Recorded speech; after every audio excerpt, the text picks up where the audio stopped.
Like many of you, I too have been enjoying the NBA Finals this season with the Dallas Mavericks and Boston Celtics. It is indeed different here. Today, I wanted to just place an emphasis on two things: injuries and inspiration. Like many of you, we've watched the Dallas Mavericks just basically have what I would call a Cinderella season, if you will. But I'm often concerned about how much emphasis has been placed on one player, although he is a great player, Luka. Now, everyone knows that I am producing the Allen Iverson documentary entitled The Wrong Ball, Allen Iverson Way, and everybody knows Allen Iverson has this strong admiration for Luka, and it's deserving. But what I'm concerned about throughout the entire finals and leading up to the finals, including but not limited to the Final Four, is all of the talk about Luka and so little about the team called the Dallas Mavericks. And that includes, but is not limited to, the style of play of Curry Irving.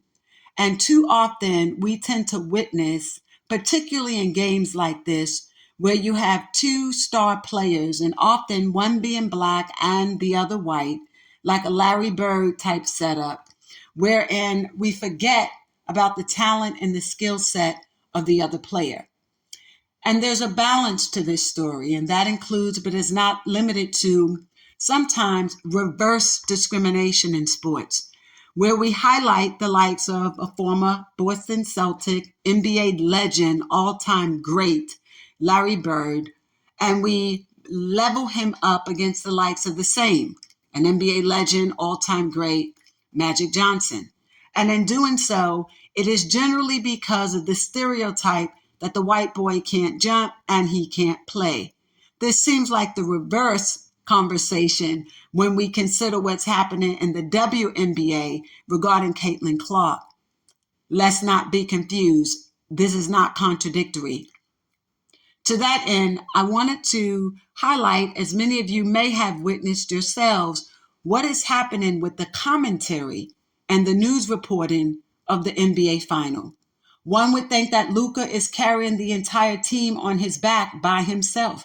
That is totally true, not substantiated by points and or the style of play. And it is clear that it is a team effort. I said the same is true when I talked about what was happening with the move over Nova movement as it pertains to Josh, Dante, and Jalen. And here we have a similar setup. NBA commentators, fans, we seemingly only want to talk about what Luka is doing. Well, let's talk about what Luka is doing. The Slovenian NBA champ is very injured these days. I mean, he's playing with a chest contusion, a right knee sprain, a left ankle injury. And when we think about the seriousness of a thoracic injury, one may speculate, why is he even being able to continue to play? So that brings me to another wonderful white athlete by the name of Rex Chapman. Some of you may or may not remember the former NBA legend because he too suffered serious injuries throughout his play, ultimately leading to drug addiction, pain pills, and the like. He has a great book out there. If you haven't caught it, pick it up and read it. It's been on the market for about maybe 2 to 3 months. It's a great read. And one of the things he talks about in the book is how he's had to struggle with addiction. We're in an environment where if you drink, smoke, and or use drugs, particularly as a professional athlete, that you are ostracized and you are labeled. And we don't tend to think about why some of them engage in alcoholism and prescription drugs. And the commonality for many of them is always dealing with the injuries. So when you see a Luka wrapped up like a mummy, it draws attention to some of the pressures that may be on these players. Now, I remember when Gilbert Arenas made a comment about Rudy Gobert taking off time so that he could be there to witness the birth of his child. And I often wonder why these conversations are not happening about why athletes should take off and end up on an injury list. Make no mistake about it, it is critically important when you get to this stage of game, for like a final game, that you want to participate. I get it. I understand it. But at what cost? So you ask yourself, should I give my body to this game? Should I literally give my entire body to this game?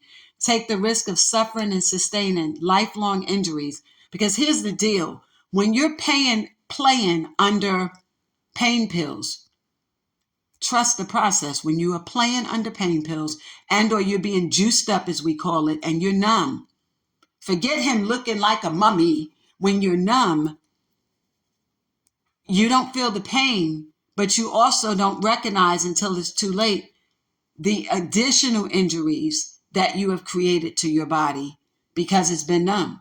So when you can't feel it, you can't feel nothing. And oftentimes trying to protect a sprain with juice, pain pills, or other shots that they take, including liquid morphine for some of them, Oxycontin for others, hydrocodone for some, and on and on and on. When you mask that pain, you are likely more than not to create or further the damage and or the injury. And so when you end up, and I say this respectfully because I have admiration for Rex Chapman's book. He and I have, discussed it in part online as well. And it's a book I think that everyone needs to read. I'm going to love to have him on my show when I go live and soon. And you will see this opportunity that I'm hoping I'm going to be presented with him to go live with, that conversation that we started, because his story is very compelling. How these athletes are basically, I don't want to use the word forced, but at the same time, is there a choice in some regard as to how they can play the game and be regarded and be respected and be relatable to their family, friends, and fans? You say, what are you talking about? A lot of these athletes like AD and, Bronny and a whole bunch of others end up on the injury list. Surely you know that, Lisa, because you cover that throughout the season. I do. But there are things that we don't get to report. And some of those things include, but are not limited to, the conversations that are had in the front office with the training staff and medical with regard to when and how these athletes can make these decisions about whether or not it is safe enough for them to take off. We saw that with Kat, right? Kat had missed almost the majority of the entire season. And then Carl Anthony had missed almost the entire season. And then you see him show up for the playoff. And again, I'm not contradicting myself. When he did that, I did ask the question, should the NBA enact rules, subject obviously to collective bargaining with the NBA Players Association, as it pertains to the methodology regarding how these players can stay out in almost an entire season with injuries and then come back and participate in the playoff? I asked that question because the NBA had a rule regarding the 65 game rule in order for you to be considered like a Joel Embiid to be a recipient or be eligible for an MVP. So is there or should there be similar guidelines with regard to how many games you can miss on injury before you are able to come back to play after the regular season to participate in a playoff and or final? That's a separate question regarding the process and protocol, policies and procedures. But what I'm having the conversation about today is, when do athletes need to say no? I get it. We got to play. I get it. It's the finals.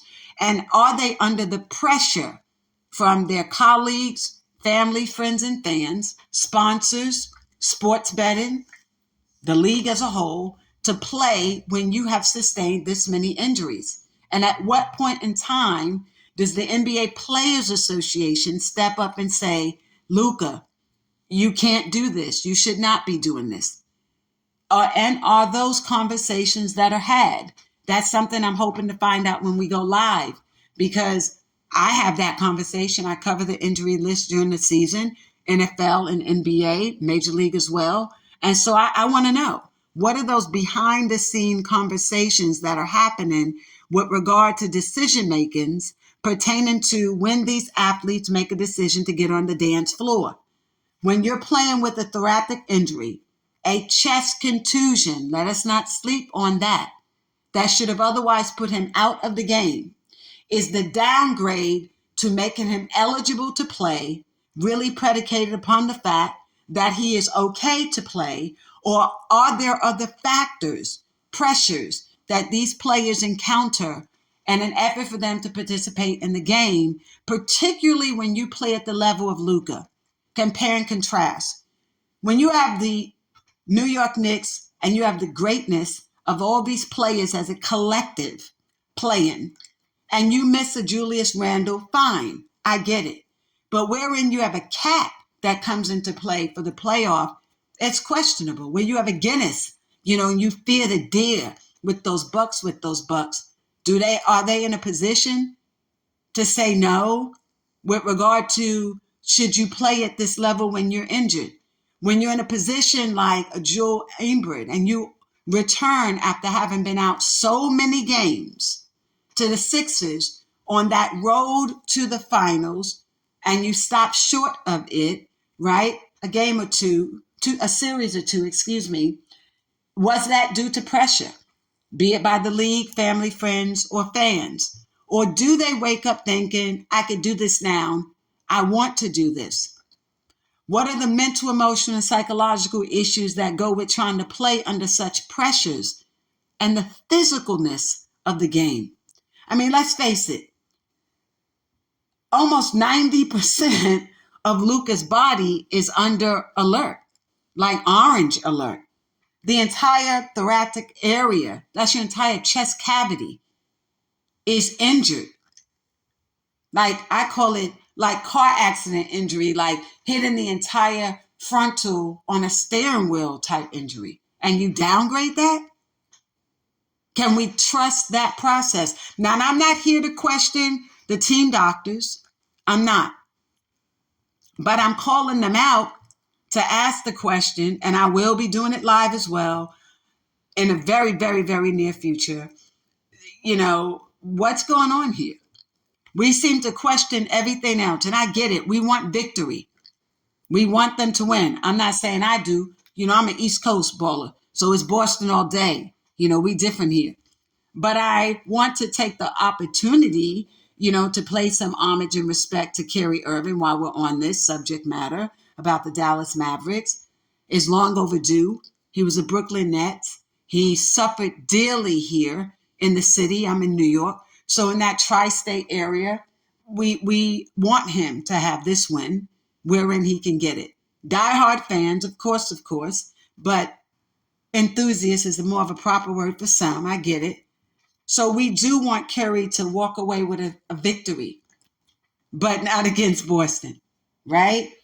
That's because we want someone from I was thinking about something. We would like for someone from the Northeast corridor to win, and definitely for an Eastern team to win the conference in the end, right? So, but when we think of Kyrie and we think of the fact that he suffered dearly in Brooklyn, for exercising his freedom of speech, his right to assemble, suffered $17 million loss, give or take, for the suspensions, unwarranted. The fines that he also received from Nike, all because he reposted a tweet of a movie, a documentary, that was based by those people's opinion in fact. It may not have been valued by others, but that was their fact. That being said, to see him at this level and to not hear his name mentioned regularly is concerning. There are many who deemed him as anti-Semitic. He is not. His position in reading and understanding that documentary through the lens of Black history, whether people liked it, loved it, or hated it, that's how it was. So for him to be playing at the level, to be presenting, bringing himself to the game wholly, 100%, and for people not to even be mentioning his name, it is of great concern. What is happening to the NBA that we are attempting to sort of weed out blackness, if you will, on so many levels. And that's the argument many people have about Boston Celtics too. I get it. It's become a very much lightning story, but the other lightning, like skin lightning for Boston, biracial players, multiracial players. So global, the NBA now also, that we're paying homage to people that were neither born, fed, nor bred here, that we're not even recognizing. One of the reasons why the NBA viewership has declined in recent years, particularly and primarily, I think, in my research, because of this. Twofold. You have to look at it through the lens of the NC2A and through the lens of the NBA. When you look at it through the lens of the NC2A, you have the transfer portal. So you don't have players developing a fan base like we used to, right? We used to have fan bases from D1, D2, D3 schools, freshmen, to at least, at best, your junior year. You don't have that anymore. So despite the time, money, and resources paid to these students, notwithstanding an NIL, name, image, and likeness, they're not there to play the game. And they're not there to play long enough to build a fan base. So wherein you don't have a fan base, it can't travel with you to the professional side. So you lose viewership, right? That's one angle. But I want them to have the freedom to move around wherein they find that they're not getting what they need from a particular team. Should we make a decision, NC2A advisory committees, that maybe they have to guarantee 2 years minimum before they're able to transfer? I don't know. Maybe it has to be that you can't transfer until the third year. I don't know. But it's happening. And so we want them to have the flexibility, no doubt. Some are trying to come out into the draft by their second year. We get it. We understand it. But you don't have that fan base. So once you don't have that fan base, that's a problem for which there needs or may need to be a solution. And then you have another issue plaguing the NC2A, and that is recognition and notoriety and the type of teams that are now making it to the Final Four. From Sweet 16 to Elite Eights, we pretty much know them. But you have UConn constantly for the last 3 years, three-peats. And then you look at those around them. Great teams. The Carolinas are doing it, right? So people are complaining about the same teams finding their way 16-8-4-1, right? They're playing at the top of their game. They deserve it. So when sometimes you mix it up a bit. But then you have this other issue. And there's some others, but just for the purpose of this show, so I could get back to tying it into Luka and Kyrie and injuries and inspiration in today's NBA, is the problem now with the NBA is you pick people like Wemby and you draft Wemby. And nobody knew Wemby. Not only did he not play ball on a collegiate level here in the United States, not only is he from France, but he didn't ever play on K through 12 either. So you don't have a base per se. And yes, we know his jersey was selling pretty high, maybe somewhere around 5, 6. At some point in time, I think he got as low as number 4 in the top 10 jerseys to be sold. But you still don't have a fan base. And I know that may not sound like it makes sense. A lot of the sales were global sales. So in an attempt to reach a global market, they may be buying some merch from the NBA, but are they watching the NBA? Are you getting the viewership? And I know they're not. That's one of the reasons why they're now in NBA on NBC. That's their follow-up. Because people no longer have the American Connectivity Program that provides assistance to inner city, urban, and middle America families, rural families, to have access to cable television and streaming platforms. So they're correcting that. I still say it's on me, Commissioner Adam Silver, because of what I said several months ago, almost a year ago, when we knew that Congress was not going to reauthorize it. And we looked at the numbers and they were going down. That's a great move. But you're also packaging that with an opportunity for Amazon subscribers. That's a good look too. NBA app too. But you're now allowing for homes to have access to it. But overall, when we look at the data, you don't have a global market viewership. You don't. So wherein you have players like Luka, Slovenian type players, and then the Wimbies, and a host of others who are now coming here, who are playing on an NBA dance floor with an international background, including the Joker, it's not doing anything for the game in terms of viewership, overall marketability. The Denver, we know their last run and for the game was horrible. I mean, the numbers were horrible in terms of viewership, one of the lowest ever.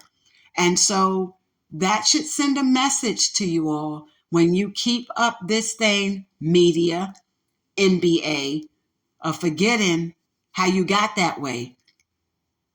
The consumers, the viewers were urban America.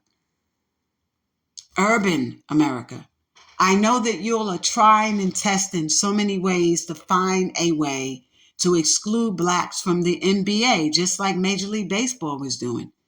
And you're going to fail. You know, the numbers are down.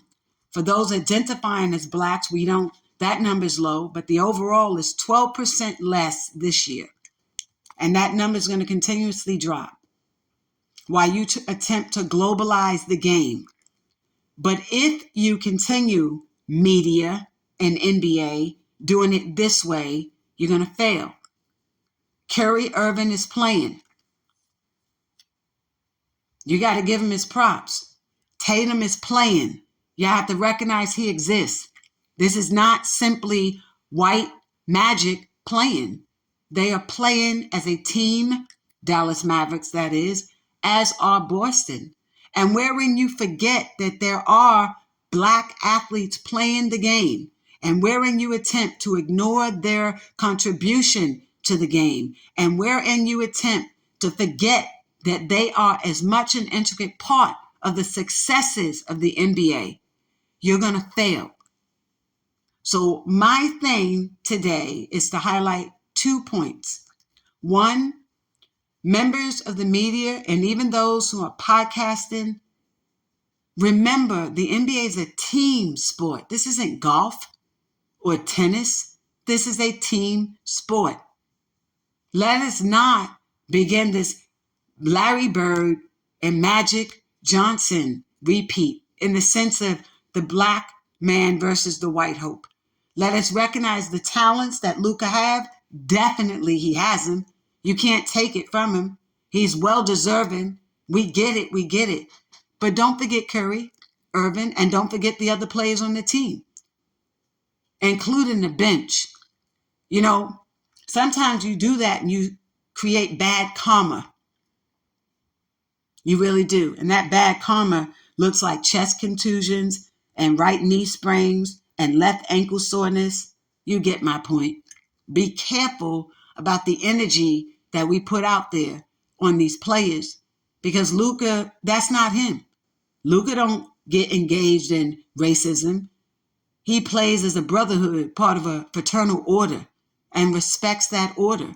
And so when you in the media play into this race game of the great white hope and make it appear as though he's carried this team forever and forever, and you forget everything around him, let us not forget, would he be there without the likes of Kyrie? I think not. Not the Dallas Mavericks. Not at all. So the fact that he's there, let us celebrate that. But in celebrating that, let us also celebrate the successes of Kyrie Irving, the journey of Kyrie Irving, and everything that he's been able to do in his contribution to his team, to Dallas, and to all the members of the brotherhood. And those of us who have struggled, those of us who have had to overcome, those of us who have had to live our lives like rubber bands and bounce back, we're inspired by you, Kyrie, and even Luka, to come to a country where you have to learn the culture and the people too, where you have to learn a style of play and master the game too. We salute you. It's inspiring to see what both of you have done. And that's the operative word, what both of you have done as teammates, and to improve the conditions and the overall status of your team. For Boston, y'all know me. It's different here. Congratulations. You're there. You know, I'm an East Coast girl, so y'all got to win it. Wish you were at Brooklyn doing it, Curry, but you're not. But salute to each one of you. And again, let us remember and keep, Luka in prayer with these injuries and all the players that are playing with injuries.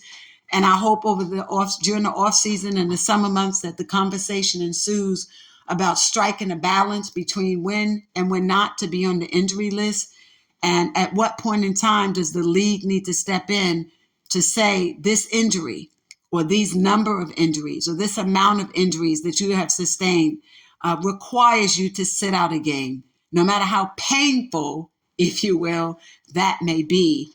They ought to be required to sit out playing when it comes to a point in time where the injuries are overwhelming. And one may say, well, don't you think the team is doing that? Don't you think they want to protect their players? That may be true. I'm not here to question the management of the Dallas Mavericks. I'm not here to question the medical decisions that are being made. What I'm here to do is question what I know to be true, why they needed an NBA union, just like the NFL and Major League union and hockey too. There are times when some players may not feel like they could step away from the game. And to see him look like a mummy wrapped up, the way he was, is something for us to think about. And whether or not he's playing under both pressure and pain. And wherein that may be the case, do you need a rep to question and say, is enough enough? You're going to have to sit out a game, or you have to sit out the first half. What type of mechanisms are being put in place in an effort to ensure that the players are protected, even in this dispensation of 2024. We want to ensure that the players are being protected, that their overall health. Because let me tell you, they're all as good as their last performance. And Luka is not a young player, okay? But I know he's here. They made it this far. And when you make it this far, the ultimate goal is, what do I do now? We want to win this. And he doesn't want to walk away now. And I get that. And I understand that.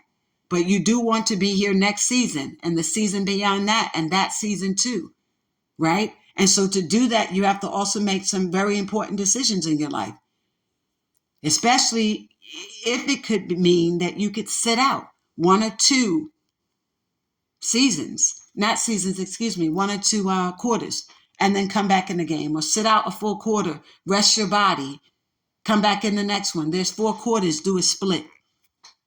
Nevertheless, I'm for Boston. Congratulations, Boston Celtics, the 2024 final winners. You got that chip. This is Lisa Hampton. I know they're going to get it. This is Lisa Hampton. We can split it. Lisa Hampton. Love is selflessly authentic. Having all money, power, talent, opportunities now _ on Twitter. Thank you for joining me today on Field to Rim, brought to you by Celta in Sports. We different here.